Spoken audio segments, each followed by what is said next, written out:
I had just managed to get my daughter to sleep when my phone rang. It was my mom, Brenda, sobbing like she was at a funeral. "Sarah, your father posted 10 photos of Lily on Facebook this month, but only one of me.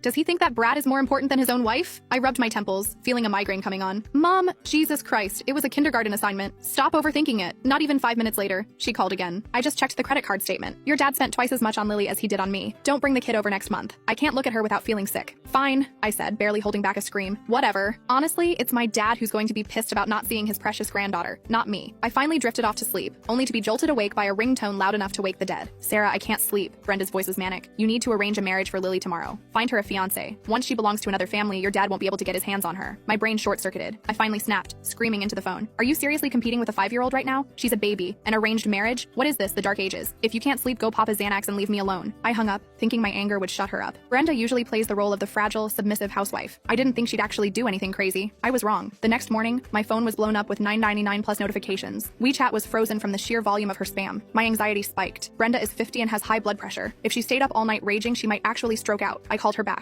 Immediately, I heard sobbing on the other end. "Sarah, are you just like your father? Now that you have Lily, you don't give a shit about me anymore. I poured my heart out to you all night and you didn't reply once." I brushed my teeth, trying to keep my voice steady. "Mom, unlike you, some of us haven't retired yet. I have a job. Even Lily has to go to preschool." Lily, it's always about her," Brenda screeched. "I get it now. In your heart, your mother means nothing compared to that little bitch." I rolled my eyes so hard it hurt. Ever since I gave birth, Brenda's pick-me syndrome flared up. She was terrified that a toddler was going to steal her spotlight. She started rambling, her voice dripping with venom. "You know how your father is. He attracts women like flies to shit. When he was a teacher, those college sluts were throwing themselves at him. I'm telling Lily to stay away from him for her own good." Rage boiled in my chest. "Mom, do you really want to bring up the past? That student went to Dad's office for math help. You were the one who stormed in screaming that they were banging on the desk. You cost him his job. You made me a laughingstock at school." That was the darkest time of my childhood. Thank God my dad, David, had a spine. He proved his innocence, quit teaching, started a business, and became a semi-famous CEO. Otherwise, our family would have been ruined. Brenda went quiet, probably remembering how she had to beg on her knees to stop David from divorcing her back then. But she doubled down on her twisted logic. "Sarah, I really think finding a rich husband for Lily now is smart. Dealing with the elites. You gotta lock it down early. It builds character. Plus, if Lily is spoken for, no other men, including your father, will get any funny ideas." It all boiled down to her sick fantasy that my dad wanted to sleep with my daughter. I watched Lily wash her face and smile at me in the mirror. A pure, innocent angel. My heart turned cold. "Stay the hell away from my daughter's love life. If you mention this again, I'm telling Dad, and let's see if he finally divorces you," Brenda screamed,